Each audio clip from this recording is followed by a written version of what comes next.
Halo teman-teman, kembali lagi bersama saya di Freddy Kako Channel. Video saya kali ini saya akan menampilkan video-video tentang anak abah yang kembali melanjutkan karirnya di dunia politik.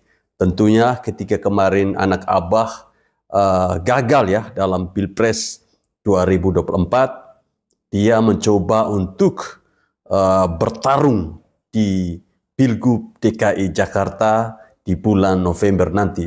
Ya, teka-teki partai mana yang akan mengusung dia belum juga jelas, tetapi beredar bahwa Anies Baswedan mengatakan suatu kehormatan terbesar jika Bapak Prabowo Subianto itu bisa mengusungnya kembali. Ini tentunya menjadi bahan tertawaan dan bulian dari netizen Indonesia. Nah, untuk lebih jelasnya mari kita bersama-sama menyimak pernyataan dari Bapak Anies dan juga reaksi-reaksi dari netizen Indonesia.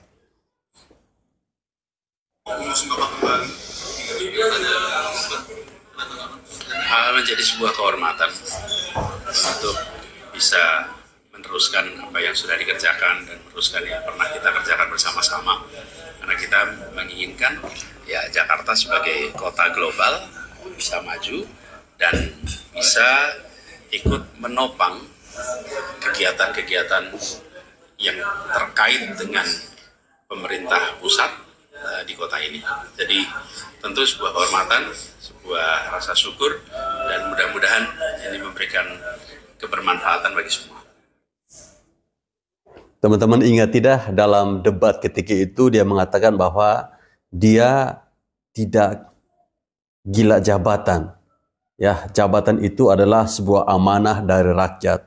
Tetapi pernyataan tidak gila jabatan, toh dia bisa kembali ke bertarung di Pilgub DKI. Ini memang merupakan sebuah keanehan ya menurut saya sih. Bagaimana orang yang kalah di Pilpres tiba-tiba dia mundur lagi untuk mencalonkan diri sebagai gubernur. Ya, ibaratnya dia sudah sarjana, kemudian dia sekolah ulang lagi di TK. Aneh kan? Tapi ajaib. Wes angel, right back. Mampus. Kowe terhormat, aku terendah. Najis. Kalau Abah tidak jadi calon gubernur DKI 2024, apa kata Abah? Apa ya? Abah dijegal oleh rezim Jokowi. Mulai fitnah sana dan fitnah sini. Apa lagi kata Abah? Banyak yang takut dengan Abah kalau Abah jadi gubernur DKI. Tapi ingat, Abah menjadi gubernur DKI 2017 adalah hasil bantuan dari FPI, HTI, umat muslim seluruh Indonesia. Itu fakta, bukan hoak, bukan hasil murni dari Abah. Ingat ya, ingat itu fakta, bukan hoak. Mantap. Anak abah lihat. Ya, saya tergelitik dengan ucapan si abang kita yang satu tadi bahwa di tahun 2017 saat anak abah ini berhasil memenangkan Pilgub DKI itu semata-mata karena FPI, HTI, dan juga umat muslim ya menurut pernyataan dari abang kita tadi. Bukan semata-mata karena anak abah ya.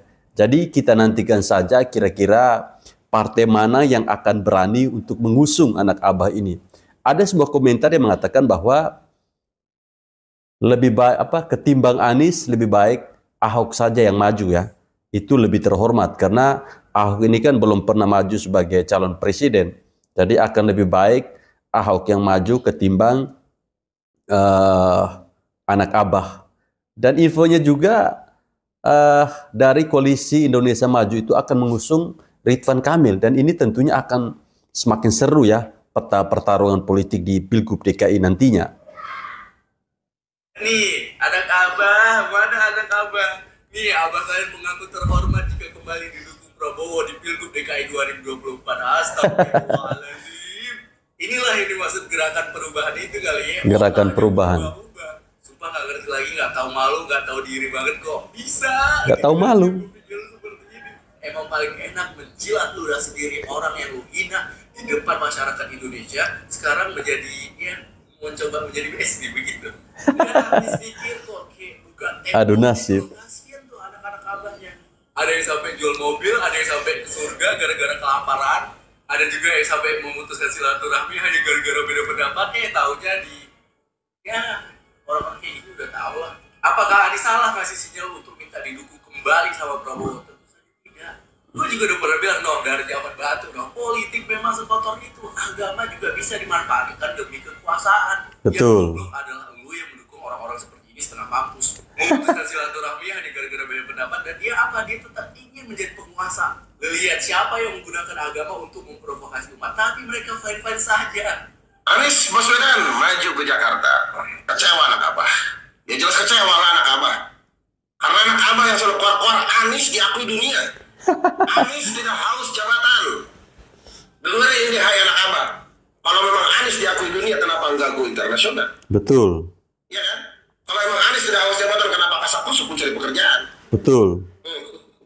Contoh Pak Ganjar, Pak Ganjar memberikan kesempatan kepada yang lainnya untuk maju di pilkada. Tapi Pak Anies itu lapar apa haus? Haus tambah lapar. Oh ke Jakarta harus Ridwan Kamil, harus Jawa Barat harus Kang Deddy Mulyadi. Wow. NKR harga mati. Kok dejavu ya? Anies katanya merasa terhormat kalau didukung Prabowo di Pilgub Jakarta. Mas Anies. Masa sih Bang? Gimana? Mas Anies. Ini Anies Baswedan mengungkapkan pernyataan yang agak lain nih. Dia bilang merasa terhormat apabila didukung kembali oleh Prabowo di Pilkada Jakarta 2024 ini. Anies berharap jika dukungan Prabowo ini terwujud akan dapat memberikan manfaat bagi semua. Hal ini tentu jadi aneh karena baru aja beberapa bulan lalu Anies ini kan rivalnya Prabowo di Pilpres. Bahkan hanya itu, Anies pun kayak mulai kode-kode pengen didukung Prabowo. Soalnya belum lama ini di akun Instagramnya, Anies tiba-tiba posting soal Olimpiade. Yang disoroti ialah seragam Olimpiade Indonesia yang katanya bagus. Anies pun mengaku nggak heran kenapa bisa bagus karena yang desain ialah Mas Didit anaknya Prabowo. Jadi emang kelihatan banget Mas Anies ini kayak coba PDKT lagi sama Prabowo. Tapi di PDKT. memang selalu begitu kan? Iya juga sih, tapi ini kayak dejavu aja ngelihatnya. Dejavu. DKI 2017, Anies ini kan emang didukung sama Prabowo. Waktu itu Anies sangat menaruh hormat pada sosok Prabowo. Bahkan dia juga sempat berjanji kan nggak akan nyapres selagi ada Prabowo yang nyalon presiden. Tapi kita lihat kan kenyataannya, di Pilpres kemarin malah dia nyalon dan jadi lawan Prabowo. Bahkan sempat rame waktu debat, di mana Anies seperti nggak ada hormat-hormatnya sama Prabowo. Termasuk yang rame Kasih nilai 11 dari 100 yang mungkin hal ini masih menyisakan luka bagi para pendukung Prabowo. Tapi Betul. malah udah berubah lagi sikapnya. Kode-kode pengen didukung. Iya juga ya, menurut Banyak. Ya, ciri-ciri orang yang haus akan kekuasaan, orang-orang yang haus akan jabatan ya seperti itu, menjilat ludahnya sendiri. Kita ingat ketika pada Pilpres kemarin, Anies itu sangat getol sekali ya menyerang Pak Prabowo Subianto. Sekarang dia mencoba untuk melakukan pendekatan agar mungkin Partai Gerindra bisa kembali mengusung anak abah ini. Tapi rasa-rasanya tidak mungkin ya. Ini akan sangat sulit bagi anak abah untuk maju dari Partai Gerindra ya. Karena koalisi Indonesia Maju itu sudah mempunyai calon yaitu Bapak Ridwan Kamil. Kira-kira kemana ya anak abah ini? Apakah Nasdem? Ataukah Nasdem ini trauma sama anak abah yang tidak memberikan kontribusi? Nasdem mungkin kemarin sudah habis-habisan, jor-joran, tapi hasilnya nol. Kebutuhan untuk mengembalikan. Baik Pak, saya sangat mengerti dan paham apa yang Bapak katakan. Ini orang urus ketawa saja ini. Karena Bapak banyak kebutuhan untuk mengembalikan. Sudahlah Bang, kok ketawa melulu sih? Kalau kata netizen sebenarnya kan ada netizen juga mengembalikan utang-utang. Mengembalikan pohon di Monas yang hilang kali ya. Ini kata netizen loh.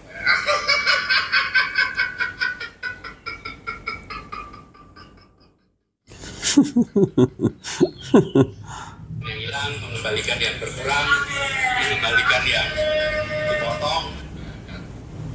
Kan yang hilang itu kan Monas. Pohon yang ada di Monas, kok Monas yang hilang? yang berkurang itu kan juga apa ya, penghijauan di Monas, Pak. Ada saja. Dan juga yang dipotong itu kan juga pohon mahoni di Monas, Pak.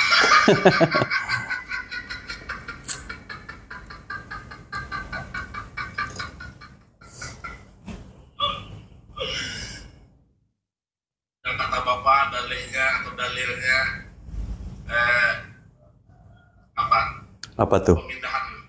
pemindahan pohon disehatkan dengan alasan uji coba aspal. Dicoba aspal.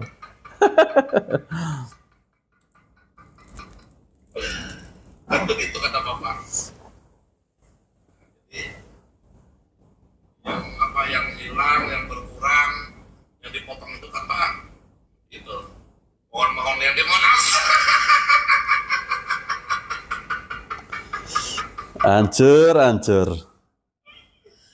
Dengan mudah Bapak mengatakan Mengembalikan. sehatkan. Otaknya dia harus yang disehatkan.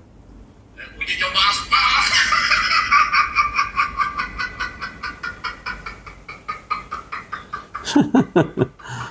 Ketawanya lepas banget ya. Itu aja Pak ya. Saya pokoknya apa yang kata Bapak katakan itu, saya sebenarnya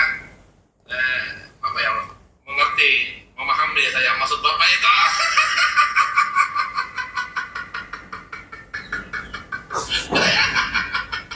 Kalau saya dari lubuk hati yang paling dalam, dari dulu Bang Karni selalu mengatakan, haram hukumnya itu.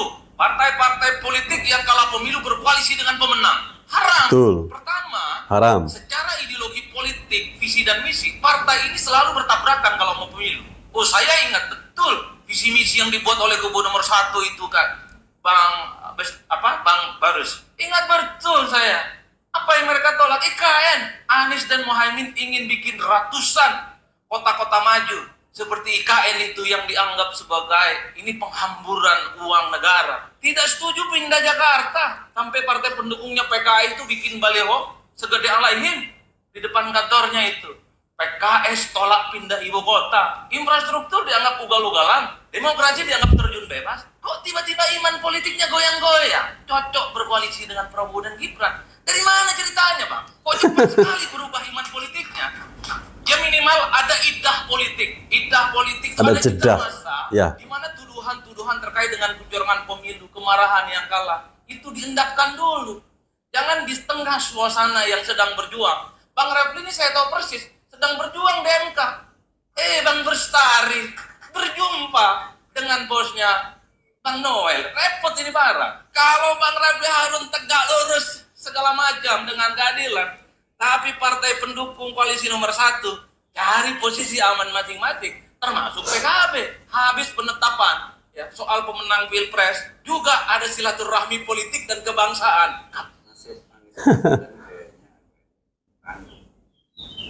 Ya, memang benar juga ya teman-teman. Politik itu kadang-kadang susah ditebak ya. Kemarin di Pilpres kita melihat ada koalisi antara partai A, B, C dan bla bla bla. Di Pilpres kemarin juga kadang partai A dan partai C itu bermusuhan. Namun tiba-tiba saja di Pilgub kemudian partai yang sebelumnya bermusuhan menjadi akur kembali, membentuk sebuah koalisi. Ya, ini sebuah hal yang aneh dan seharusnya tidak terjadi seperti itu ya. Ya, ini yang orang bilang mungkin politik itu ugal-ugalan atau seperti apa sih? Surveinya paling tinggi di Jakarta, Anies kayaknya belum tentu mendapat dukungan cukup dari partai politik. Memang sih, PKS sudah mendeklarasikan Anies sebagai calon, tapi PKS mengunci nama calon wakil gubernurnya. yaitu dari kader PKS sendiri. Nah, kuncian PKS ini seperti menutup celah. Tentu saja, kalau sudah ada cawagupnya kan partai-partai lain males dong untuk bergabung. Masalahnya, kursi PKS sendiri di Jakarta nggak cukup untuk mengusung cagup dan cawagup sendirian. Harus cari teman. Harus berkoalisi dengan partai lain.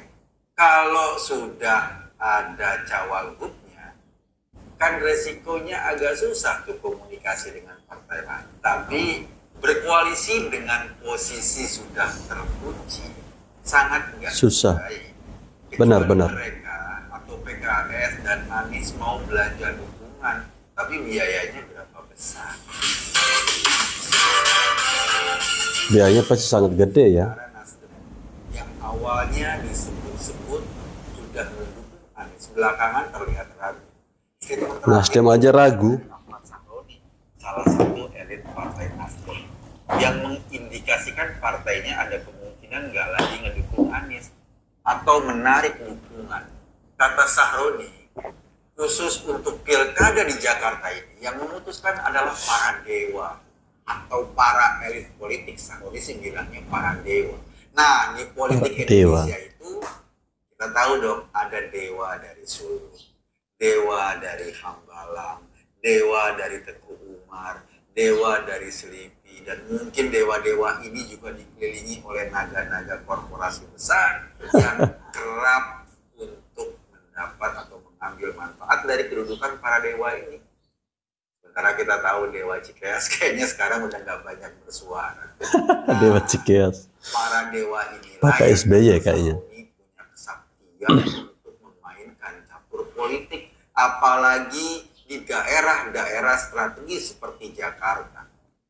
Kan mereka juga sudah menduduki posisi puncak. Nah, teman-teman, tadi kita sudah dengarkan bahwa Nasdem kemungkinan besar tidak akan mendukung anak Abah maju dalam Pilgub DKI ya. Mungkin Nasdem sudah mulai sadar. Yang sudah menawarkan diri untuk mengusung anak Abah ini adalah PKS. Tapi dengan syarat bahwa wakilnya itu harus dari PKS. Sementara PKS sendiri tidak mempunyai cukup kursi di DPR. Artinya mereka ini harus mencari tambahan kursi. Harus ada koalisi partai lagi. Mungkinkah PKS ini berkoalisi dengan PDI Perjuangan? Saya kira ini kayaknya agak berat ya. Tapi memang dalam politik kita susah untuk menebak ya. Segala kemungkinan itu pasti ada. Dalam pemerintahan, sebagian dari mereka punya wewenang yang luar biasa. Karena wewenangnya luar biasa, mereka bisa mengatur arah dukungan partai sampai bisa menciptakan suasana transaksi politik agar sesuai dengan keinginannya. Permasalahannya, kepentingan para dewa itu belum tentu sejalan seiringan. Dewa-dewa juga punya kepentingan sendiri. Dewa Solo dan Dewa Hambalang. Dewa Hambalang tadinya kayak satu kepentingan, belum tentu juga kepentingannya bertemu di Jakarta. Untuk kasus Anies mungkin kepentingan mereka berdua nggak jauh beda. Dewa Solo dan keluarganya kayaknya alergi sama orang yang namanya Anies. Sementara bagi Dewa Hambalang bukan alergi secara personal, tapi barangkali melihat Anies bisa sebagai ancaman. Kalau dia jadi gubernur Jakarta misalnya, dan gaya kepemimpinannya menjadi seperti gubernur Jakarta sebelumnya yang beroposisi dengan pemerintah pusat, kan jadi repot. Iya, betul. Artinya, bagi Dewa Hambalang misalnya, mendukung Anies itu sama seperti membesarkan anak macan. Lantas kalau bukan Anies yang didorong di Jakarta, terus siapa lagi? Kalau dari survei sih, sosok lain selain Anies ada Ahok. Tapi kita harus catat, Ahok itu adalah kader PDIP sekarang. Dan kita tahu Dewa Solo saat ini gak suka dengan PDIP. Bahkan ada kesan dia mengerahkan seluruh kesaktiannya saat ini untuk mengobrak-abrik PDIP. Kompas baru saja kemarin menulis bahwa aksi KPK itu ada bau-bau politiknya atau dicurigai penuh muatan politik. Jadi agak mustahil kalau Dewa Solo misalnya memberi dukungan ke Ahok yang bagian dari PDIP. Ya, betul sekali ya. Nampaknya agak susah ya bagi Gerindra untuk mengusung anak Abah, karena melihat bagaimana histori saat anak Abah memimpin DKI Jakarta ya, dia itu kan sangat kontra dengan pemerintah pusat. Artinya kedepannya ini kan pemerintah pusat ini kan dari Gerindra ya, Bapak Prabowo sendiri. Bagaimana nantinya kalau anak Abah jadi gubernur terus dia berseberangan dengan pemerintah pusat, tentu akan menjadi sebuah ancaman atau program-programnya pemerintah pusat itu mungkin tidak bisa berjalan. Sekarang saya pikir kerja dari Bapak Jokowi dan juga Bapak Prabowo itu bagaimana memastikan bahwa setidaknya 50% gubernur yang ada di seluruh Indonesia itu tuh harus dari koalisi Partai Indonesia Maju. Sementara bagi Dewa Hamdallah, Ahok sih ya bukan ancaman yang serius banget, dan kita tahu kan Dewa Hamdallah punya hubungan baik dengan Ahok, maksudnya ibu politiknya Ahok. Jadi kalau nanti Ahok nakal ketika dia jadi gubernur, kan tinggal ngadu sama ibunya, biar ibunya yang jewer. Meskipun harus diingat juga, para dewa itu meski kesaktiannya luar biasa, mereka tetap harus memperhitungkan. Meskipun harus diingat juga, para dewa itu meskipun kesaktiannya luar biasa, mereka harus tetap menghitung bahwa di tempat lain, di lokasi lain, ada dewa lain yang boleh jadi kepentingan yang berbeda.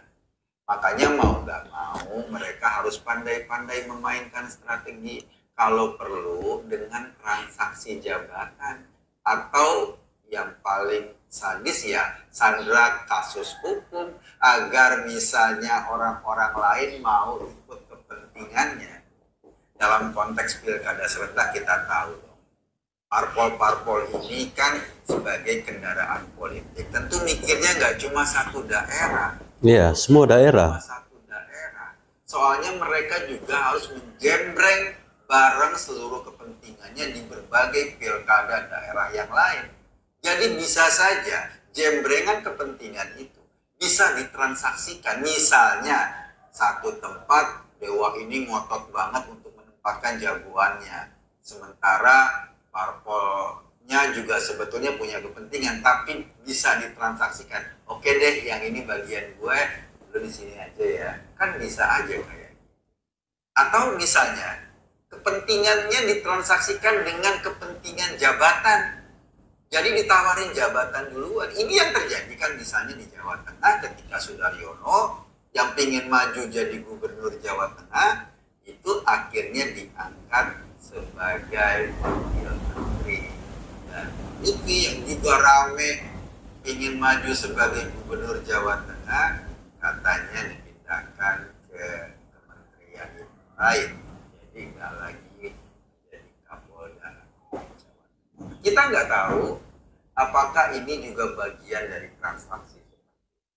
Kita juga harus melihat saat PKS mengunci cawagup Anies Baswedan yang dipasangkan dengan Sohibul Iman. Padahal kan kita tahu tadi kursi PKS nggak cukup untuk calonnya. Jadi agak susah memang. Bisa membaca bahwa PKS mengusung exit strategi. Bayangin ya, kan para pendukung PKS di bawah itu kan pengen banget partainya mendukung Anies. Ketimbang nanti mengecewakan pendukungnya sekarang, oke kita, tapi dikunci dengan cawagup. Jadi kalau nanti kepentingannya nggak ketemu karena jelas-jelas partai lain tidak atau belum tentu mau mendukung karena sudah dikunci oleh PKS, kan gampang aja pada akhirnya PKS membatalkan dukungan. Kenapa? Ya kita nggak ada partai yang lain, sementara kursi PKS nggak cukup, partai lain nggak setuju dengan pasangan ini. Ya teman-teman, itu tadi memang agak susah bagi anak Abah untuk kembali mencalonkan diri sebagai Gubernur DKI Jakarta. Saya tidak bisa membayangkan kalau anak Abah ini kembali, tentu dia akan melanjutkan program-program spesial yang selama ini menjadi andalannya dia ya. Ada sumur resapan, kemudian apa lagi ya? Saking banyaknya programnya anak Abah ini saya sampai lupa. Ya teman-teman, silahkan menilainya sendiri bagaimana peluang dari anak Abah untuk bisa kembali maju sebagai calon gubernur di DKI Jakarta.